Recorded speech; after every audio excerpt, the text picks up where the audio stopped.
코로나19로 인해 언택트 소비가 증가하고 있는 요즘 백화점 명품관 앞에 때 아닌 긴 대기줄이 늘어섰습니다. 세계적인 명품 브랜드 샤넬에서 가격 인상을 예고했기 때문이었는데요. 확진자가 감소 추세이긴 하지만 그래도 안심할 수 없는 지금 명품을 사기 위해 줄을 선 사람들을 보며 많은 이들의 갑론을박이 오고 갔습니다. 코로나도 두렵지 않게 만드는 명품. 그것이 우리에게 주는 의미는 무엇이며 어떤 것들을 생각하게 하는지 이야기해보는 시간을 가져보려 합니다. 서치워즈 시작합니다.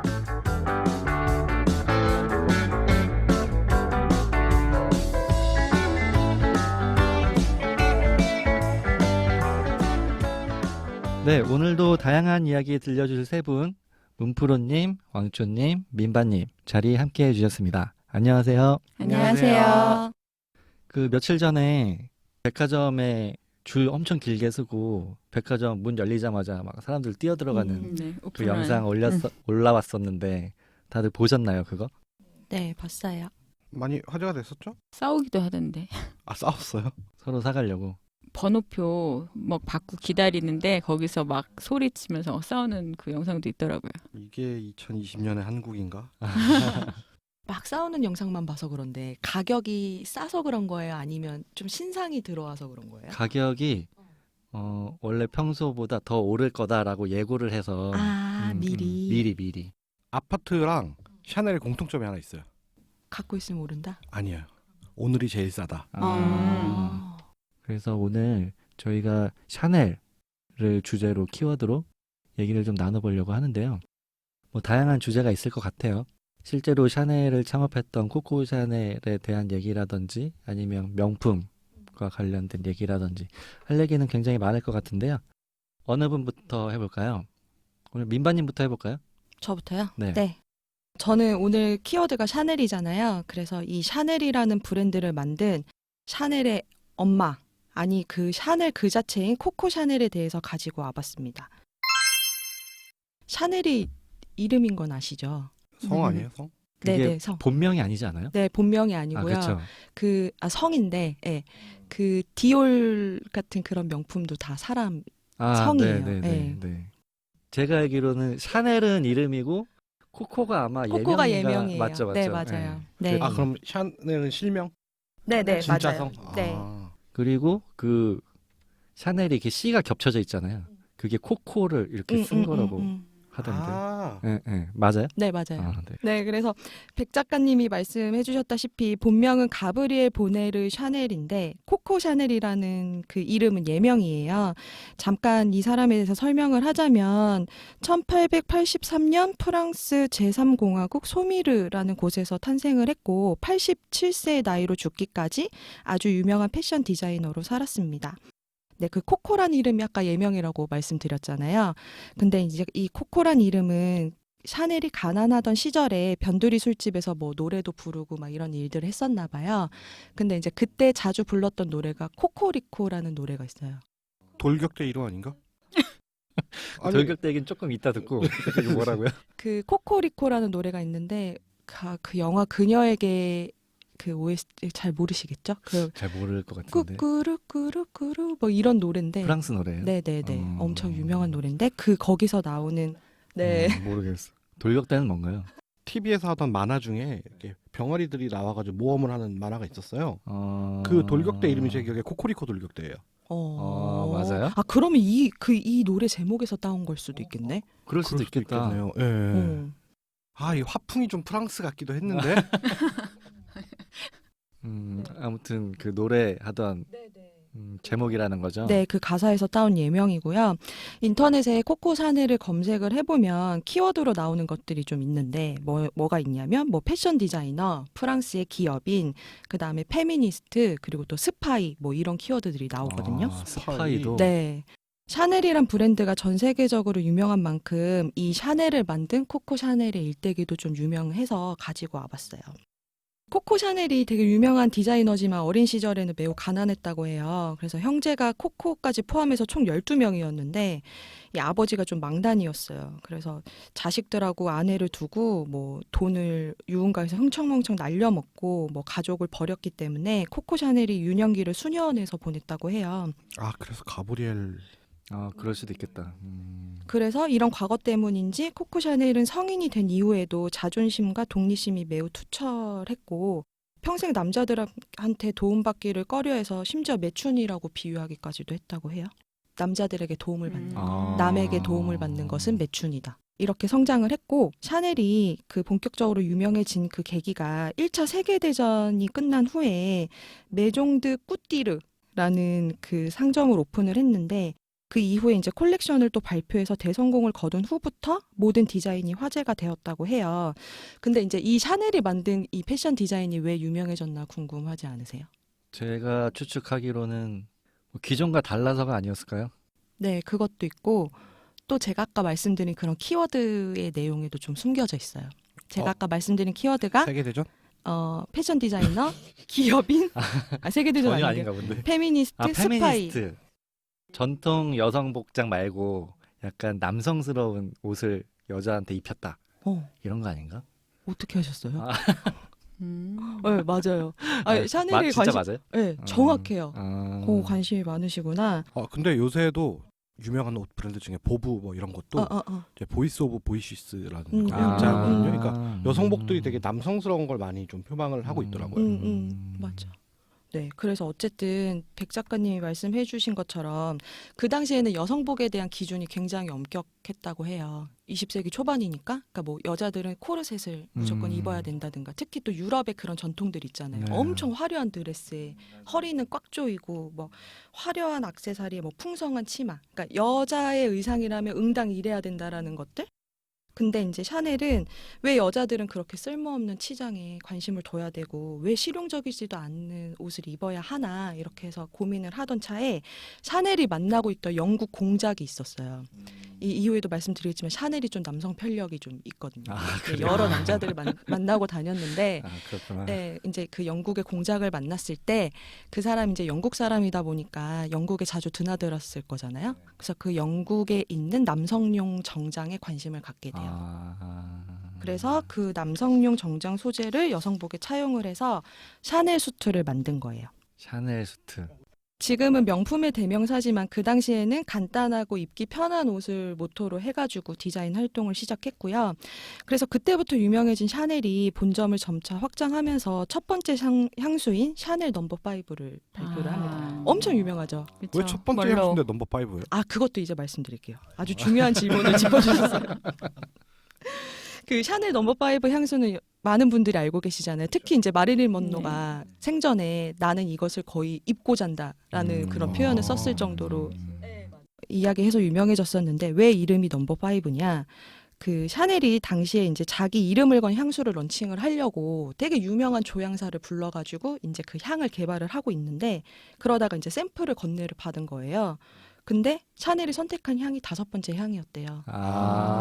그래서. 네, 그래서 넘버 5. 근데 이거 개인적으로 향이 너무 강해. 맞아요. 그 호불호가 많이 갈리긴 하더라고요. 이 향수를 발표를 하고 샤넬이 아주 유명해졌는데 그 당시에 이제 그 사교계에도 진출해서 거의 거물로 성장해요. 그 혹시 그 영화 우디 앨런 영화 중에 미드나잇 인 파리 혹시 보신 분 계세요? 대충 그거 과거로 가는 네네 그거. 맞아요. 이 시대 때로 가는 거예요. 1910년, 20년. 그래서 유명한 사람들 막 만나잖아요. 그 살롱 문화 같은 거 있잖아요. 그러니까 뭐 네네. 살롱에 모여서 뭐 예술가들, 정치가들, 뭐 유력인들 이렇게 모여가지고 뭐 정치에 대해도 논하고 예술에 대해도 논하고. 그래서 이때부터 이제 샤넬이 본격적으로 이제 사교계에 진출을 하게 되는 거죠. 저는 그 샤넬의 생애에 대해서 전혀 사전 지식이 없어서 엄청 유명한 세계적인 디자이너잖아요. 난 왠지 결혼도 안 하고 혼자 늙어 죽었을 거라고 상상했었는데 약간 그런 이미지가 있어요. 네. 디자인들은. 근데 남성 편력이 심하다니 네. 되게 의외네요. 네. 페미니스트라 그랬는데 도움받는 건 싫지만 남자 자체가 싫어하지 않는. 아니면 내가 남자에게 도움을 주는 뭐 이런 뭐 건가? 그런 거겠지. 지배욕이 조금 있으셨구나. 어쨌든 샤넬은 그와 같은 남성 편력을 자신의 패션 디자인에도 적극적으로 이용을 하는데요. 왜 아까 샤넬 수트 만드는 과정 설명할 때 나왔던 그 영국 공작이 있었잖아요. 네. 근데 이 사람이 또 보석에 대한 취미가 있었어요. 그분이 남편은 아니죠. 남편은 아니에요. 네네. 그 사람은 또 다른 사람이랑 결혼을 네. 했어요.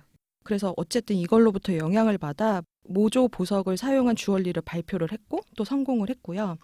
근데 재밌는 게 그 이후에 샤넬은 이 공작과 결국 헤어져요. 그래서 그 다음에 뭐 여러 디자이너나 재력가 유명한 사람들과 사귀었는데 샤넬과 사귄 남자들을 모두 급사하거나 파산했다는 공통점이 있습니다. 네. 아 진짜로? 네. 아 대박. 네. 약간 좀 이런 말 해도 되나 마녀 같은 그런 이미지가. 예. 그때부터도 또 순탄한 성장을 이뤄가다가 1939년 즈음에 거의 직원이 한 4,000명에 육박하는 대기업이 돼요. 이때부터 그때 샤넬이라는. 4,000명이면 엄청 큰 거 아니에요? 그렇죠. 네, 거의 대기업 정도의 이제 그 기업으로 발전을 하는데 이때 그 노동 조건에 항의한 노동자들이 이제 파업 투쟁을 벌이는 사건이 일어나요. 그래서 샤넬이 이거에 너무 충격을 받고 일시적으로 은퇴를 선언을 하죠. 일부 점포를 제외하고는 사업을 접으면서 은퇴를 선언을 했는데 또 바로 그때 2차 세계대전이 발발하면서 거의 한 15년간 샤넬은 프랑스의 패션계를 떠나게 됩니다. 15년이나요?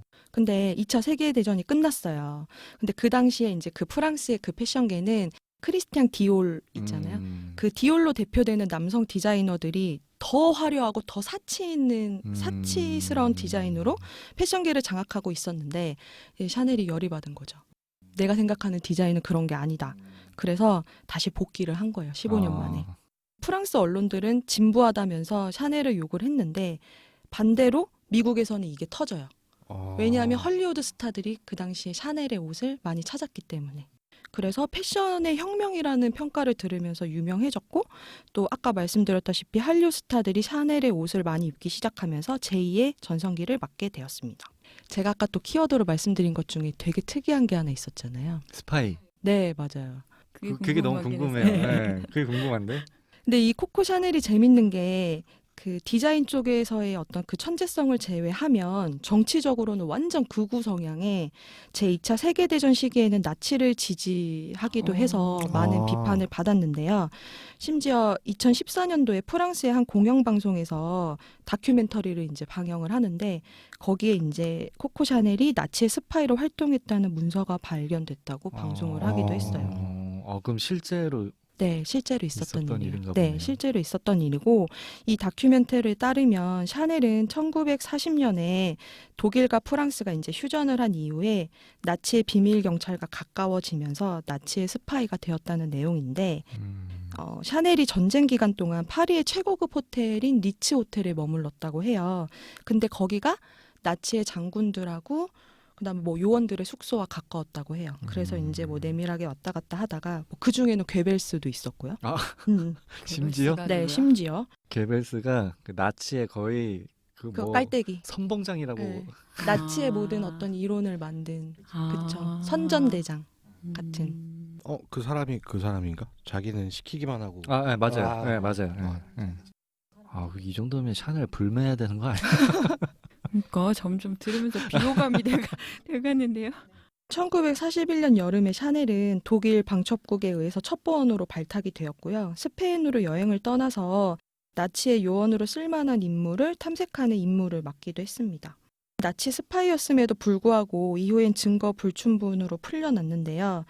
일각에서는 이런 증거 불충분인 이유가 물론 이제 샤넬이 했던 행동이 막대한 피해를 입히지 않았다라는 점도 있지만 샤넬이 그 당시에 이제 그 사교계에 진출해서 여러 어떤 유명 정치인들이랑 교류가 있었잖아요. 네. 그래서 뭐 처칠을 비롯한 여러 영국이나 유럽 상류층의 인맥이 있었고 그들의 비호를 받고 있었기 때문이라고 보는 시각도 있습니다. 처칠 인맥이면 뭐.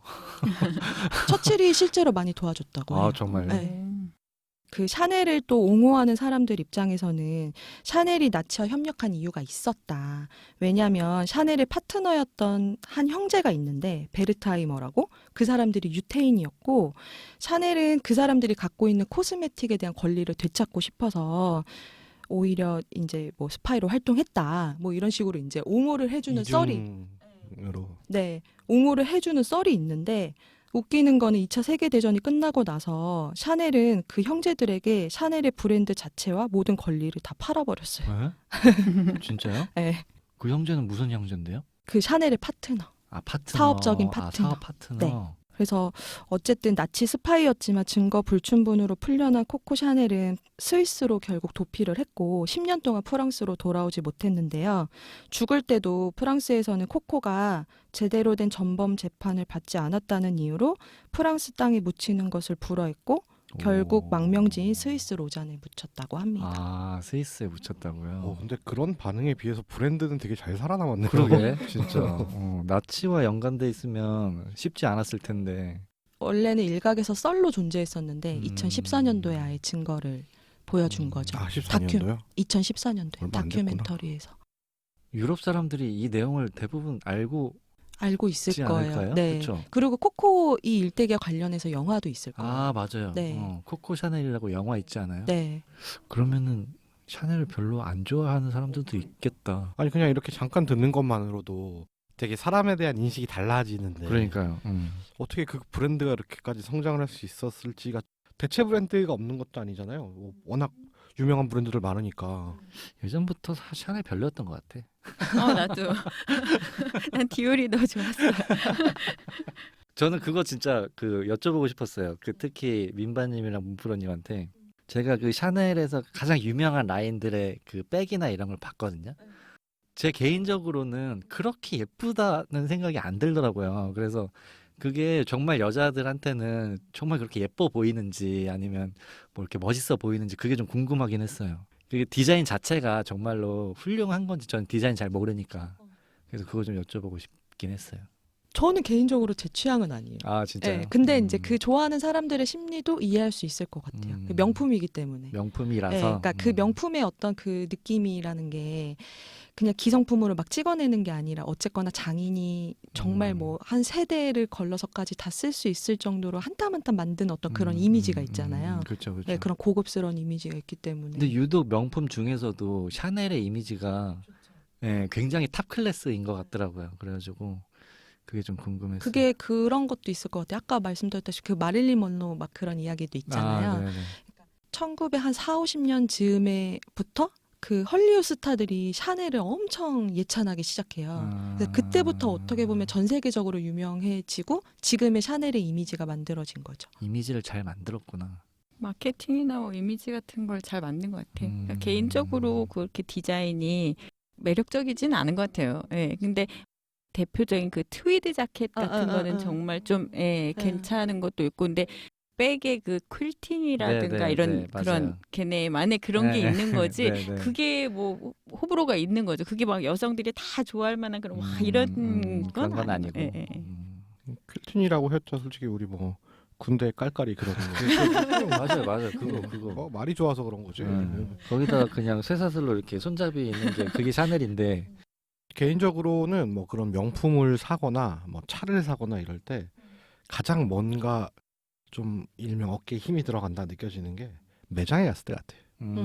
뭔가 매장에 그런 건 갔을 있죠. 때 사람이 많지 않고 고급스럽고 막 하나하나 되게 떨어져서 진열이 돼 있잖아요. 그렇죠. 그런 걸 보면서 왠지 좀 이런 생각이 되게 편협한 생각이고 되게 안 좋은 생각인데 누구나 할 수 있는 생각이죠. 좀 그런 마음이 드는 것 같아요. 저는 또 개인적으로 그 샤넬의 향수에 대한 그런 것들이 있는데 25살 때인가 처음 이제 그 샤넬의 향수를 선물을 받은 거예요. 네네네. 근데 그 향이 여성스러운 향이라기보다 약간 되게 보이시한 향 같은 그런 느낌이에요. 그러니까 그 전에 이제 그냥 대학 다닐 때 캐주얼하게 뿌렸던 네네네. 향이 아니라 약간 그런 매니시한 느낌의 뭔가 그런 좀 묵직한 멋있음이 느껴지는. 네, 그런 향이었는데 그거를 이제 선물 받고 뿌리고 나서 제가 딱 들었던 생각, 나 이제 어른 됐다. 난 이제 사회인이다. 막 이런 느낌. 그런 거. 그런 느낌이 들었었어요. 그게 기억이 나네요. 그래서 샤넬 그 디자인도 호불호가 있긴 하지만 받으면 기분 좋을 것 같아요. 쇼핑백 사는 사람도 있잖아요. 맞아. 그거 왜 사고 파는 거야 도대체?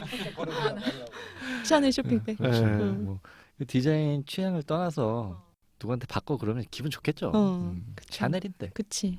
가격도 계속 꾸준히 오르니까. 맞아요. 더 비싸니까 사람들이 더 좀.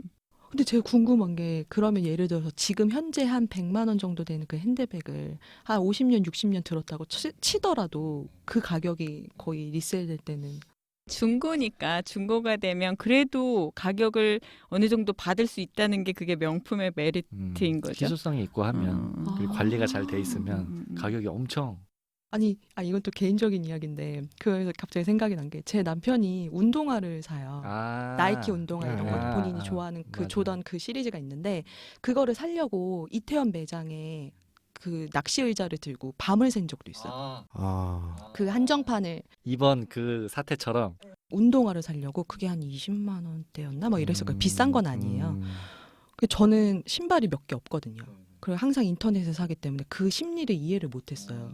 그러니까 옷은 되게 후줄근한 걸 입어요. 그러니까 10,000원짜리, 20,000원짜리 이제 해진 거를 입는데 신발은 막 조던을 신고 그런 걸 또 사 모으고 맞아. 집에 거의 한 10개 넘게 있거든요. 그거는 말리면 안 돼요. 조던은 사두면 무조건 돈이 됩니다. 그래서 근데 샤넬과 그거를 비슷한 거지. 저한테 설명을 해주더라고요. 그래서 이게 지금 이렇게 됐고 그때부터 제가 그러면 하나씩 사서 모아봐. 약간 재테크의 개념으로다가 그 얘기를 제가 오늘 할 거라서 아. 두 번째 제가 말씀드릴게요. 그러면 이어서 가면 되겠네요. 네, 자연스럽게. 네. 제가 오늘 그 민바님이 설명해주신 코코 샤넬의 생애 재밌게 잘 들었고요. 아까도 말씀드렸지만 생각했던 것보다 되게 다른 면면들이 있어서 되게 흥미롭게 들을 수 있었던 것 같습니다. 그럼 이 분위기 바로 이어서 문프로님께서 그 뒷얘기를 좀 해주시도록 하시죠. 백 작가님이 오프닝에서 샤넬 가격 인상 소식에 오픈런하고 난리 났다는 네네. 얘기를 해주셨잖아요. 그러니까 이제 실제로 사람들이 이제 줄 서서 기다려서 번호표 받고 그래서 샀는데 이제 그 가격 인상이 14일 날 되고 나서 이제 중고 시장에 물건을 다시 파는 이제 리셀러들이 물건을 바로 올렸어요. 말씀대로. 근데 예를 들어서 이제 그 샤넬의 그 기본 라인 클래식 네네. 그 은장백 클래식 그 라지 은장백 새 상품을 880만 원에 올려놨어요. 그러니까 인상 전 공식 판매가가 792만 원. 그러니까 약 한 90만 원 정도가 한 2, 3일 사이에 올라간 거죠. 그리고 이제 그게 인상 가격이 지금은 이제 적용이 돼서 지금 932만 원이에요. 며칠 사이에 최대 17% 인상한다고 먼저 샤넬에서 이제 고지를 한 거잖아요. 그러니까 사람들이 난리가 난 거지. 생각했던 것보다 차액이 좀 나긴 나네요. 그렇죠. 네. 90만 원이면은 이제 뭐 카드 포인트 생각하면 100만 원인데. 그렇죠. 이 명품들이 계속 가격을 꾸준히 인상을 하니까 이런 재테크가 있었던 거예요. 그래서 오늘 제가 말씀드릴 게 재테크예요. 롤렉스 같은 경우에도 이제 뭐 몇몇 모델 같은 거는 가격 인상 전에 인기 있는 아이템들은 물건이 없고 내놓지도 않고 막 그런다고 하잖아요. 저 잠깐 궁금한 건데 보통 명품들은 가격을 올리기 전에 다 이렇게 예고를 해요? 다 있는 건 아닌 잘 것 못 같아요. 본 것 같아서. 예, 예.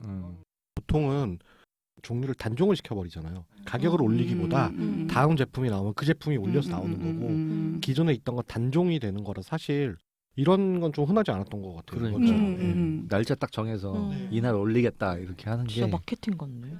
샤테크 뭐 이런 롤테크 사람들이 이렇게 이제 말을 갖다 붙여서 해서 이제 제가 색다른 재테크를 좀 가져와 봤어요.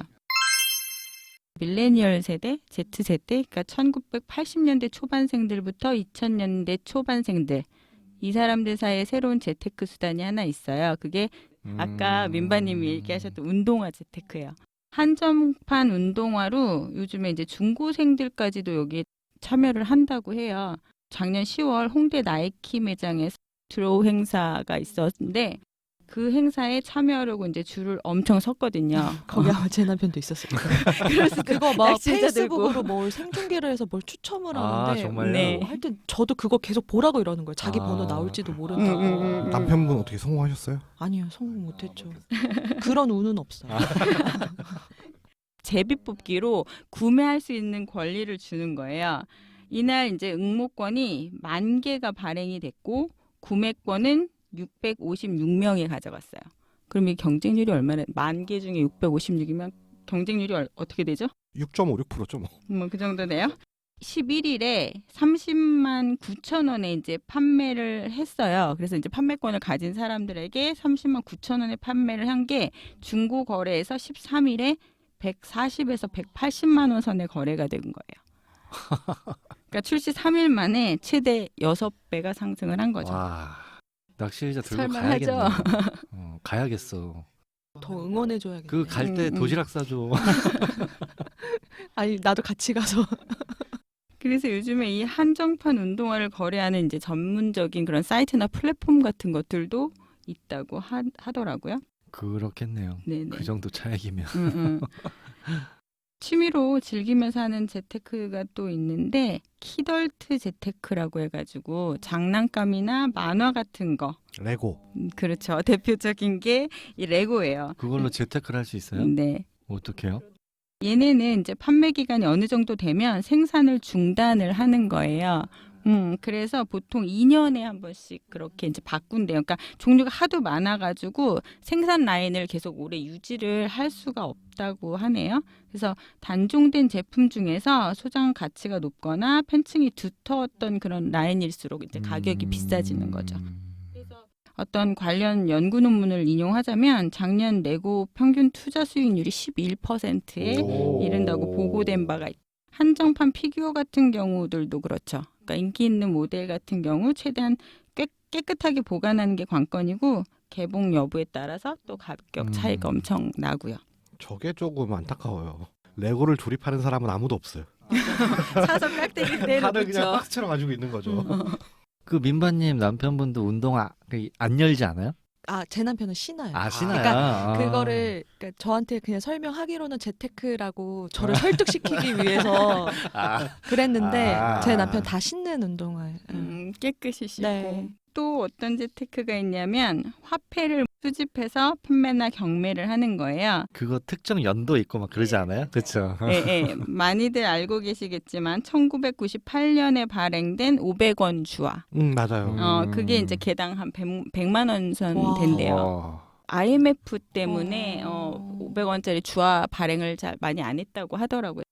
100만 원이라고 하면 이미 시중에 돌아다닌 건 없겠죠? 없을 것 같아요. 그 얘기 어디서 듣고서 저금통 한번 집에 있는 거 따봤는데 없어요. 아니 근데 우리나라 좀 산 같은 데 가면 이렇게 금속 탄지기 들고 산에 가면 아직도 그 상평통보 같은 거는 간간이 나와요. 그 상평통보가 그게 가격이 높지가 않더라고요. 많이 나와서. 많이 나와서 네. 오. 그 검색해 보시면은 막 유튜브에도 상평통보. 그 구멍 뚫려 있는 거. 역전. 아 그게 그건가? 저 얼마 전에 그 시장에서 봤거든요. 횡성 5일장에서 봤거든요. 상평통보를요? 그거를 파시더라고요. 그게 상평통보. 그냥 늘어놓고 팔던데. 늘어놓고 파시더라고. 아니, 그게 옛날 돈도 귀한 파시고. 주화가 아니더라고요. 아 그래요? 네. 그것도 처음 들었네. 지폐도 1973년에 최초로 발행된 만원짜리 만원권은 장당 10만 원 선이고 이것도 이제 사용감이 적을수록 가격이 올라가겠죠. 현행 화폐로도 재테크가 가능한데요. 발행된 그 화폐 1년 번호 있잖아요. 그 1년 번호 7자리를 활용하면 된다고 해요. 그러니까 예를 들어서 솔리드 노트 이거는 7자리가 다 같은 수. 같은 거. 그다음에 스트레이트 노트.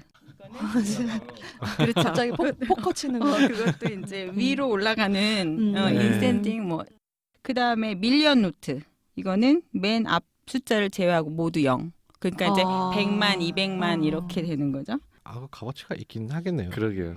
1년 번호. 리바이스 청바지 있잖아요. 리바이스 청바지도 원래 이렇게 엉덩이 부분에 빨간색으로 리바이스 택이 있잖아요. 네네. 100장에 한 벌인가 1000장에 한 벌 구분을 하기 위해서 거기 동그라미로 R을 찍는데요. 오. 리바이스가 안 써 있고 그냥 동그라미 R이라고 써 있어요. 네네. 근데 그게 또 이제 희귀해서. 그치. 레어템이네. 그럼 청바지 살 때 봐야겠다. 그것도 봐야 되겠네. 확인할 게 많네 지금. 지갑을 왜 꺼내? 적어보셔야 될 거예요.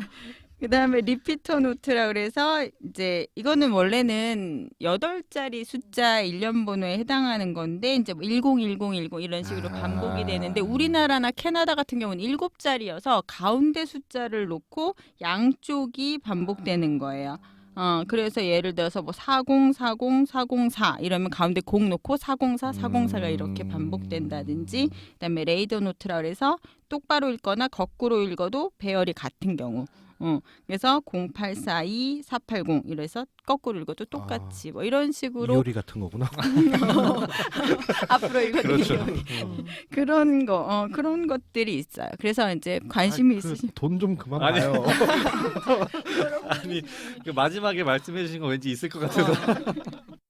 그거라도 그래서 관심 있으신 분들은 도전해 보셨으면 좋겠어요.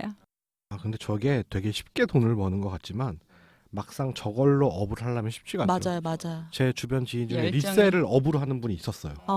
그분은 전문 분야가 스마트폰. 스마트폰도 돼요, 그게? 중고나라에서 싸게 나온 매물을 사서 비싸게 파는 뭐 이런 거 하셨는데 잘 안 되더라고요. 생각보다 되게 떠안아야 되는 매물도 생각보다 많고. 그리고 되게 유명했던 것 중에 하나가 레고 관련해서 되게 유명했던 짤이 하나 있는데 그 한정판 제품이 나와가지고 4천만 원인가치를 사서 인증샷을 찍은 사람이 있었어요. 한 사람이 네, 집에 가득 채워놓은 거예요. 방 하나를 내고도. 근데 그걸 이제 몇십 년 지나서 이제 자기가 비싸진 팔겠다 몇 년 지나서 했는데 재생산이 들어간 거예요. 아이고. 그래서 뭐 한 번에 망해버렸다 뭐 이런 것도 돌기도 하더라고요. 또 왕춘님 말씀하시니까 또 갑자기 생각나는데 법정 스님이 무소유란 책을 내셨잖아요. 네네네. 근데 이제 그 스님이 돌아가시면서 내 책은 이제 앞으로 더 안 냈으면 좋겠다 해서 출판사에서 그 스님의 뜻을 기려서 네네네. 그 일시적으로 이제 절판 오. 형태로 들어간 거예요. 와, 그럼 진짜 희소 가치가 엄청 나겠는데. 근데 제가 무소유 책이 있었어요. 저도 있어요. 네. 음. 근데 그게 초판은 아니었는데 초판은 80년대인가 나온 건데 저는 90년대인가 하여튼 좀 지나고서 나온 책이긴 하지만 어쨌든 그때 당시에 막 법정 스님 붐이 일어나면서 그 무소유 책을 읽고 싶다는 사람들이 되게 많아진 거죠. 그래서 막 중고 매물도 엄청 많이 올라왔었어요. 지금도 비싸요? 저 집에 있는데 아직도. 제가 말씀드릴게요. 아닌가 보다. 마음이 급해져서. 그래서 저도 블로그에다가 그걸 올렸어요. 저 무소유 책을 판매한다. 네네네. 근데 저는 좀 소심하니까 책을 한 10,000원, 한 8,000원, 10,000원 이렇게 주고 샀는데 한 5만 원 정도 올렸는데 네. 진짜 사겠다는 댓글이 한 10명 와, 있는 거예요. 진짜요? 네. 그리고 악플도 그만큼 달린 거예요. 스님은 무소유를 실천하셨는데 무소유란 책을 팔고 있는 당에 욕을 엄청 먹은 거죠. 근데 제가 팔았어요. 제일 먼저 댓글을 다신 분한테. 근데 그리고 나서 한 2주 있다가 뭐 출판사 쪽에서 스님이 그렇게 말씀하셨지만 스님의 어떤 하셨지만? 그런 뭐야? 이야기들을 더 많은 사람들이 알았으면 좋겠다. 하여튼 뭐 그렇게 돼가지고 다시 이제 판매를. 치고 기가 빠졌는데. 막히셨네. 가장 하이 그 텀에서 빠졌네. 그쵸. 욕 먹고 5만 원 번 거죠. 그럼 가장 그 피해자는 그 5만 원 주고 사신 분은 사자마자 이게 또 재생산 들어가서 무소유 볼 때마다 화가 나겠는데.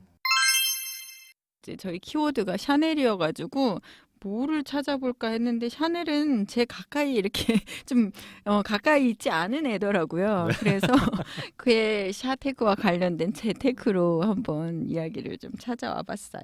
네. 네. 제가 잘 몰랐던 분야인데 앞으로 좀 관심을 가져야겠다는 생각이. 집회번호. 네. 그 대단한 게 아니고 우리 주변에 있는 것들로도 약간 희소성이 있거나 약간 뭐 한정판이거나 이러면은 관심만 좀 있으면 할 수 있는 것들이잖아요. 그래서 뭐 그거를 업으로 삼으면 안 되겠지만 좀 관심을 가지고 있는 것도 나쁘진 않겠다라는 생각이 드네요. 이 듣고 계신 분들도 그 본인 집에 뭐가 있는지 한 번씩 훑어보시는 시간을 가져보시면 좋을 것 같습니다. 네, 문프로님 얘기 잘 들었고요. 그러면 오늘 마지막으로 왕초님이 마무리를 좀 해주실까요? 2019년도만 같아도 샤넬에서 백을 샀다고 이렇게 말을 했죠. 나 어제 샤넬 가서 백 하나 질렀어. 네, 그렇죠. 네, 하지만 요즘은 이렇게 말을 합니다. 나 어제 샤넬에서 백 하나 플렉스 해버렸지 뭐야. 플렉스 요새 뭐 많이 들리시죠? 네. 플렉스는 항상 그 뒤가 그러죠. 해버렸지 네, 뭐야. 그러니까 그걸 붙여야 거기까지 되는 거예요. 붙여야 돼요. 올해 들어서 이제 가장 핫하고 올해 아직 얼마 크게 지나진 않았지만 가장 핫하고 많이 들리는 단어 중에 하나 플렉스인데 저는 오늘 이 플렉스에 대해서 좀 말씀을 드리려고 합니다. 제가 좀 오늘의 키워드가 샤넬인데 억지로 좀 연관을 지어봤어요. 아니, 뭐 많은 연관이 있죠 사실. 설명 안 해도 알겠는데요. 네. 그렇죠. 예. 보통 우리가 명품을 사거나 뭐 이러는 게 실제적으로 뭐 갖고 싶어서 혹은 예뻐서기도 하지만 과실을 좀 빼놓을 수가 없을 것 같아요. 플렉스라는 단어가 좀 여러 의미로 통용되고 있기는 한데 보통은 뭐 과시한다, 지르다 이런 뜻으로 많이 사용되고 있거든요. 원래 철자 FLEX 이 철자가 구부리다라는 뜻이에요. 그래서 요새 나오는 뭐 스마트폰 접히거나 하는 거 이제 플렉서블 폰 뭐 이렇게 부르잖아요. 예. 어원이 몸이 좋은 근육질의 사람이 몸을 구부리면서 근육을 과시한다. 아, 그래서 그런 플렉스를 거예요? 사용했다고 나도 해요. 그게 그 예. 뜻이에요? 나도 영어 단어 플렉스하고 너무 다른 의미를 네, 쓰고 그쵸, 그쵸. 있어서 네. 왜 저럴까 어. 했는데 그래서 이게 90년대 미국 힙합 문화에서 뭐 이런 식으로 쓰기 시작해서 최근에 우리나라까지 들어와서 유행을 하고 있는 건데 이 최근에 우리나라의 힙합 뮤지션 중에 혹시 염따라고 아시나요? 티셔츠. 정말 플렉스라는 트렌드를 제대로 올라타가지고 성공 가도를 달리고 있는 뮤지션 중에 한 명인데 그 다들 술 좋아하시잖아요. 저 빼고 다들 한술 하시는 걸로 제가 알고 있는데 이게 지역에 따라서 다르긴 한데 이제 저희가 있는 수도권에서는 주로 참이슬, 처음처럼 이런 거 많이 먹잖아요. 만약에 뭐 저희가 오늘 녹음을 마치고 술을 한 잔 하러 가서 처음처럼을 주문한다. 백 작가님 혹시 어떻게 주문하실 거예요? 여기 처음처럼 한 병 주세요. 그쵸. 요즘 대학생들은 그렇게 주문 안 합니다. 아, 그래요? 여기 플렉스 하나 주세요. 이렇게 주문을 한다고 합니다. 그럼 어떻게 알아들어? 그럼 뭐 알아들으세요? 왜 플렉스 하나 주세요라고 말을 하냐면 이 소주가 젊은 감성을 가져오기 위해서 좀 마케팅에 많은 노력하잖아요. 네네. 뭐 예전에 비해서 도수도 많이 낮추고 막 모델도 굉장히 좀 트렌드하고 핫한 배우 정상급 연예인들을 많이 쓰는데 네. 최근 롯데에서 파격적으로 염따 씨를 모델로 썼어요. 이 염따 씨 이전에 그 광고 모델이 수지 씨였거든요.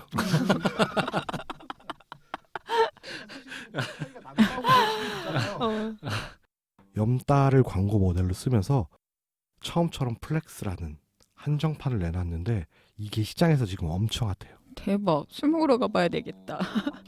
마케팅하는 사람들은 우리랑 생각하는 게 그런 다른 것 것 같아요. 같아요. 네. 아이유, 수지, 뭐 이효리 저희 저 거의 소주 모델들은 정말 탑급 연예인이었는데 예쁜 여자 네, 모델을 맞아요. 써서 왜 사진 왜 소주 밑자 맞아. 밑에다가 붙여놓고 그 먹는 그 아저씨들 나 진짜 확 그냥 진짜 꼴배기 싫어.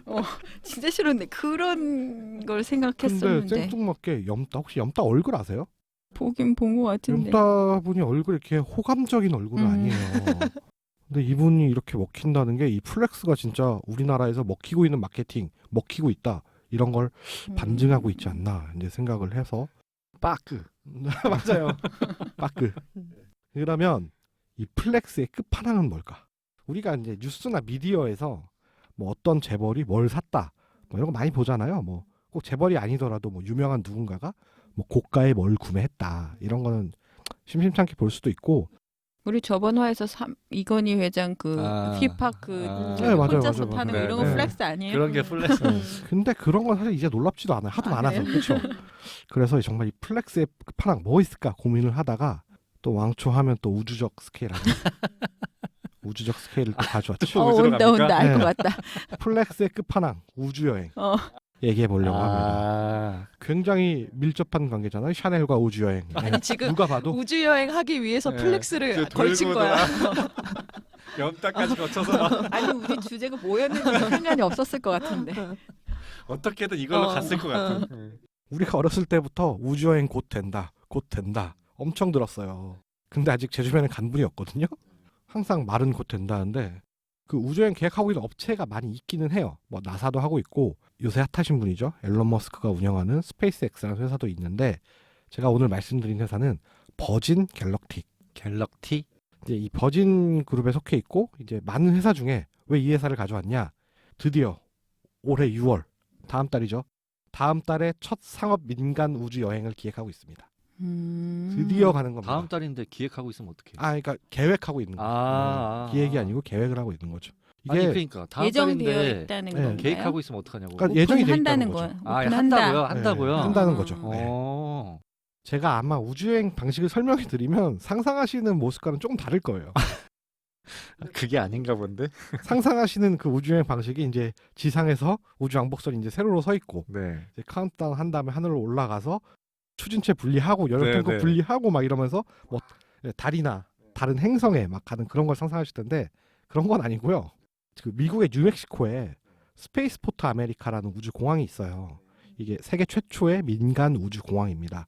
그러니까 일반적인 비행기 공항은 아니고 우주를 대상으로 하는 공항인데 이 공항도 그 버진 갤럭틱이 소유한 공항이거든요. 여기서 모선을 타고 고도 15km까지 올라가게 됩니다. 그리고 고도 15km가 되면 모선이랑 모선에 달려있던 우주 왕복선이 분리가 돼요. 그러면서 우리는 이 분리된 우주 왕복선을 타고 최고 고도 100km까지 올라가서 우주 여행을 하게 되는 겁니다. 그럼 우리가 상상하는 거랑 똑같지 않아요? 우리가 상상하는 거는 그냥 이렇게 뭔가 쭉 하고 날아가는 그런 거잖아요. 네네. 다른 비행기를 타고 가서 거기서 그냥 또 다 조그만 비행기를 다시 타는 거예요. 아, 비행기 같은 걸 타고 가서. 네, 비행기예요, 비행기. 비행기. 네, 공항에서 비행기를 타고 15km 고도로 올라가서 아. 모선 안에 있는 건 아니고 이제 모선에 달려 있는 그 실제 우주 왕복선을 타고 좀 더 올라간다고요? 네, 맞아요. 100km까지. 아, 이게 수직으로 올라가는 게 네, 아니고. 수직으로 올라가는 게 아니에요. 이게 왜 100km냐면 이제 실제로 우주의 시작은 80km예요. 우주는 80km를 올라가면 우주가 되고 이제 100km까지 올라가면 어떤 상징성이 있냐면 이걸 준궤도라고 하는데 그 나라에 영향이 끼치지 않는 거리예요. 그러니까 지상에 있는 나라, 영토에 영향을 받지 않는 거리가 어디 위에 있어도 네, 그게 100km라고 보는 거죠. 사실 제가 예전에 말씀드렸지만 우주는 이제 공해랑 똑같으니까 네네. 그렇게 되는 거죠. 그러면 지구가 보인다는 얘기예요? 네, 맞아요. 여기로 올라가면 이제 우주의 시작점이니까 무중력 상태를 당연히 겪을 수 있어요. 사실 완벽한 무중력은 아니에요. 100km이기 때문에 살짝은 느껴지는데 거의 저희가 느끼기에는 무중력처럼 느끼는 거죠. 몸이 뜰 정도로. 네. 지구의 전체 모습을 볼 수는 없는데 지구가 동그랗게 구 모양을 이루는 걸 실제로 눈으로 볼 수 있어요. 라인을 볼 수 있다는 네, 거죠. 맞아요. 그럼 속 비우고 가야 되나? 그렇죠. 밀수하면 안 됩니다. 샌드위치도 안 되고. 네, 샌드위치 이런 거 안 되죠. 우주 왕복선을 쏘아 올릴 때 가장 많이 돈이 들어가는 부분이 발사할 때예요. 그래서 이 발사에 대한 좀 비용 부담을 줄이기 위해서 이런 방식을 개발했다고 해요. 관광 시간은 한 2시간 정도 되거든요. 근데 실제로 준궤도에 머무는 시간 한 5분이라고 해요. 그러니까 준궤도까지 진입하는 게 이제 올라가고 시간이 내려오는 걸리는 시간이 그렇게 오래 걸리는구나. 근데 가격이 저렴해요. 25만 달러. 우리나라 돈으로 한 3억 조금 안 되는 돈이거든요. 이게 안 저렴한 것 같죠? 네. 여러분이 상상하시는 그 세로로 서 있는 우주 왕복선을 쏘잖아요. 실제로 스페이스X나 나사는 그런 방식을 생각하고 있거든요. 그런 거 같은 경우에는 이제 5천만 달러, 한 600억. 이거 굉장히 저렴한 거죠. 거기에 비하면 저렴하긴 하네. 그 회사가 약간 그 니치마켓을 잘 파고 들어온 것 같네요. 그게 약간 우리가 생각하는 우주여행은 아니지만 네. 그렇다고 그냥 비행도 아니고 그 중간 어디쯤? 안정성 문제도 있고 추진체를 쏜다는 거는 비용도 그렇고 실제적으로 되게 아직까지 좀 상용화되기는 조금 멀었어요. 네, 그래서 이런 방법으로 다음 달부터 운영을 하려고 하는 것도 있고요. 예약자분들이 굉장히 많아요. 지금 현재. 아, 그것도요? 네. 많겠네. 우리가 알만한 분들도 있어요. 디카프리오, 그 양반은 계속 나오네. 브래드 피트. 나 얼마 전에 그 영화 봤는데. 그 영화를 봤던 그 형아를 본 게 아니고. 아니 그 두 명이 같이 나오는 영화. 그 두 명이 같이 나오는 영화가 네. 그거 뭐예요? 헐리우드. 네, 헐리우드. 원스 어폰 어 타임 인 헐리우드. 헐리우드. 그 둘이 같이 간다고요? 600억은 좀 비현실적이고 우리가 평생 걸려서 솔직히 못 간다고 보는 게 맞잖아요. 그러네요. 근데 한 25만 달러면 죽기 전에 한 번쯤은 이렇게 평생 모아서 죽기 전에 한 번 딱 갔다 오는 거 이런 거 괜찮지 않을까? 죽기 전에. 예. 하늘나라 미리 가보고. 본격적으로 이제 다음 달부터 우주 상업 시장이 열리는 건데 언제까지 뭐 가방 사고 차 사고 이런 걸로 플렉스 합니까? 이제 우주적으로 플렉스 해야죠. 3억 정도면 진짜 플렉스긴 하네. 그래서 제가 진정한 플렉스의 끝판왕 우주 플렉스 우주 플렉스. 네 한번 가져와 봤습니다. 잘 들었습니다. 뭐부터 시작했었죠? 샤넬에서 시작해서 명품 플렉스로 갔다가 우주 여행까지 아니 그 이어지는 다 이어지는 거예요. 네, 샤넬에서 연결고리. 샤테크로 열심히 돈 모아서 우주 가면 되는 거예요. 그 연결고리가 굉장히 인상 깊었던. 네, 오늘 세 분 얘기 잘 들었습니다. 그 샤넬이라는 키워드라서 제가 생각했던 주제들이 있었거든요. 보통 이런 거를 준비해 오시겠지라고 생각을 했었는데 전혀 다른. 어떤 걸 예상하셨어요? 뭐 민바님 같은 그 경우나 아니면 뭐 샤넬 그 회사 브랜드가 성장하는 과정 뭐 이런 것들 제가 좀 그쪽이라서 그런가 그런 생각들을 좀 했었는데 되게 색다른 얘기들을 준비해 오셔서 굉장히 재밌게 잘 들었습니다. 사실 민바님도 그리고 저 얘기가 없었으면 오늘 사실 샤넬이 주제인가 싶을 정도로 되게 다양했는데 그나마 민바님이 좀 그 중심을 지켜주셔서 오늘 굉장히 좋은 방송이 됐던 것 같습니다. 오늘도 어김없이 우승자를 가려야 되는데요. 제가 잠깐 생각을 해보고 우승자를 결정을 했어요. 아, 어필도 없나요 오늘은? 어필 하시겠어요? 오늘은 선택적으로 갑니다. 하실 분만 하세요. 아, 예, 그럼 제가 또 한번 아, 어필 네네네. 해보겠습니다. 네, 저희 오늘 끝나고 같이 회식하기로 했잖아요. 네 맞습니다. 회식하면서 저희 첫 또 회식입니다. 이제 플렉스 한잔 하시면 아. 오늘 제가 말씀드렸던 내용이 떠오를 거예요. 아, 네네. 이렇게 좀 오래 가고 여운이 있는 게 정말 좋은 내용 아닌가. 이렇게 한번 어필을 해봅니다. 네. 아까 말씀하셨던 게 플렉스가 처음처럼이라고 하셨죠? 네네. 아, 오늘 왕초님은 우승은 못 하실 것 같습니다. 참이슬 드시나 설마 보네요. 참이슬 드시나? 네, 취향 저격에 좀 실패하신 것 같아서 아. 네, 안타깝고요. 그럼 저는 네. 제 오늘 주제는 너무 도움이 되는 정보 아니었어요? 네네. 우리 그럼요. 생활에? 맞아요. 항상 가장 실용적인 건 문프로님이 말씀해 주신 게 가장 실용적이야. 아니 왜 우주 여행 실용적이잖아요. 이제 휴가철인데. 여보세요. 아무튼 저는 그래서 그렇게 어필을 좀 해볼게요. 유용한 정보라고 생각을 해서. 알겠습니다. 혹시 그러면 민바님도? 저는 네. 아니 사실 계속 이행시 이런 거 생각하고 있었는데 진짜 완전 재미없을 것 같아서 그냥 안 하려고. 시켜야 되잖아 또. 아니 진짜 가야지. 너무 샤넬로도 해봤고 코코로도 해봤는데 너무 재미가 없어서. 그래요? 네. 그 둘 중에 뭐가 제일 낫나요? 자, 샤. 가겠습니다. 샤. 샤오미 마우스를 샀는데 오. 시작 좋은데? 뭐가 나올까? 그러니까. 어. 네. 내일 환불할 거야. 1등 아, 대박. 인정. 네. 인정. 코코도 그럼 한번 들어보세요. 나 자신감 받았어. 와 지금. 장난 아닌데. 어필을 안 시켰으면 어떡할 뻔. 그러니까. 그러게. 아니, 야심을 진짜. 제대로. 그러면 코. 코 자요. 코. 코. 아니 생각보다 괜찮은데. 진짜. 이 소질이 있네. 역시 소질이 있네. 작가분이시다. 그러네 진짜. 그러니까 역시 작가님. 다행이네. 앞으로 매주 시켜야 될 것 같은데. 나는 큰일 나네. 뭐 탄수화물 섬유로 해야 되나? 사실 아까도 잠깐 말씀드렸는데 제가 전혀 몰랐던 관심이 없었던 분야를 설명을 너무 잘 해주셔서 앞으로 좀 관심을 갖고 살아야겠다라는 생각이 들게끔 해주신 문프로님한테 우승을 드리려고 했었어요. 오. 했었어요. 근데 네네. 지금 이행시가 너무 훌륭해서 아우 진짜. 갑자기 너무 고민돼. 아니 이러면 네. 문프로님에게도 한번 기회를 드려야죠. 잠깐만. 나 그래야 몰래. 공평한 거 아닙니까? 그렇군요. 문프로님 샤테크 힘들겠다. 샤테크로 해야 되나? 샤테크 가야죠. 샤테크로 샤테크가- 자기 주제로. 그럼요. 샤테크 가야지. 샤테크로 가야 되는 거야? 자, 샤오미.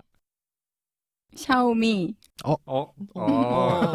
샤오미. 마우스를 사시려나? 그러게. 태로 마우스를 못 사실 텐데. 태. 테크놀로지. 좋아. 여기까지 나올 수 있을 것 같아. 그래 뭐 샤오미 테크놀로지. 크. 로 시작한 단어가 있을까? 크. 대단해. 야 이거는 인정해줘야 돼. 아. 이거 인정해줘야지. 이겨보겠다는 욕심에 죄송합니다. 대단하시네요. 테크놀. 크 뭐라고요? 대단해. 크 대단해. 우승하시죠. 축하드립니다. 네, 오늘 우승은 문프로님입니다. 축하드립니다. 감사합니다. 오늘은 저 세 분과 같이 명품과 관련된 샤넬과 관련된 이야기를 나눠봤습니다.